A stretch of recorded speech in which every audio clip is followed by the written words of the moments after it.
తెలంగాణ రాష్ట్ర పోలీస్ అకాడమీలో జరిగిన రాష్ట్ర తొలి మహిళా పోలీస్ సదస్సు ఈ సాయంత్రం ముగిసింది. ముగింపు కార్యక్రమానికి డిప్యూటీ సీఎం మల్లు భట్టి విక్రమార్క హాజరయ్యారు.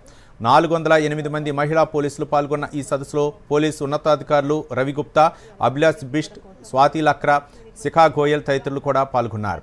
మహిళా పోలీసుల సాధికారత, భద్రతా నాయకత్వంపై సదస్సు చర్చించింది. ఈ సందర్భంగా భట్టి విక్రమార్క మాట్లాడుతూ పోలీస్, ఫారెస్ట్ శాఖల్లో మహిళలు ఎదుర్కొంటున్న సమస్యలపై 3 రోజుల పాటు జరిగిన చర్చల్లో పలు సిఫార్సులు వచ్చాయని భట్టి విక్రమార్క తెలిపారు. మహిళా కానిస్టేబుల్ను మహిళలు అని ప్రత్యేకంగా పిలవటం సరికాదని, అన్ని ర్యాంకుల్లో సమాన బాధ్యతలు నిర్వర్తించేలా చూడాలని సూచించారు. గతంలో పోలీస్ శాఖలో మహిళల సంఖ్య తక్కువగా ఉండగా 33% రిజర్వేషన్తో ఇప్పుడు అన్ని స్థాయిలో గణనీయంగా పెరిగారని పేర్కొన్నారు. మహిళా పోలీసుల సమస్యలను పరిష్కరించేందుకు రాష్ట్ర ప్రభుత్వం చర్యలు తీసుకుంటుందని భట్టి హామీ ఇచ్చారు. రాష్ట్రంలో సమగ్ర శాంతి భద్రతల నిర్వహణ వల్ల పెట్టుబడులు వస్తున్నాయని చెప్పారు. పోలీసు ఉద్యోగుల పిల్లల విద్య కోసం యంగ్ ఇండియా ఇంటిగ్రేటెడ్ పాఠశాలను ప్రారంభించినట్లు భట్టి విక్రమార్క చెప్పారు. డీజీపీ జితేందర్ మాట్లాడుతూ దేశంలోనే తెలంగాణ పోలీసు వ్యవస్థ అగ్రస్థానంలో ఉందని, పారదర్శక వ్యవస్థను తీసుకొచ్చే బాధ్యత తనదని పేర్కొన్నారు. Women constable, women SI, women SP అంటే constable is a constable, SI is SI.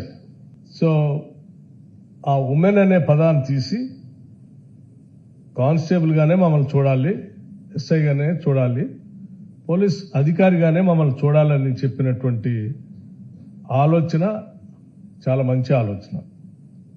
ఈ అంశాలన్నింటినీ కూడా అడ్రస్ చేయాల్సిన విధంగా డాష్ మీద ఉన్నటువంటి ఉన్నతాధికారులకి నాకు కూడా అర్థమయ్యేటట్టు స్పష్టంగా చెప్పారు. నేను కూడా ఇప్పుడు మాట్లాడేటప్పుడు అదే చెప్పబోతా ఉన్నాను. చెప్పినటువంటి అంశాలన్నిటిపైన త్వరితగతిన ఒక కమిటీ వేసి ఆ కమిటీ అంతా కూడా వీటన్నిటిని సైంటిఫిక్గా రికమెండేషన్స్ ఇస్తూ గవర్నమెంట్ పంపిస్తే సాధ్యమైనంత వరకు ఈ రాష్ట్ర ప్రభుత్వం సహేతుకంగా అర్థం చేసుకొని వీటన్నిటిని అమలు చేయడానికి కూడా సిద్ధంగా ఉంటుందని కూడా నేను. I've seen the presentation. I think you all have worked hard and made lot of recommendations. Definitely we'll look into this very seriously, because it was not the conference only for sake of conference. Special issues related to the policemen, women policemen on the streets. I am very happy on one part of the outcome of the conference, that all you said was that this should not be separated as women police. All should be treated as police officers.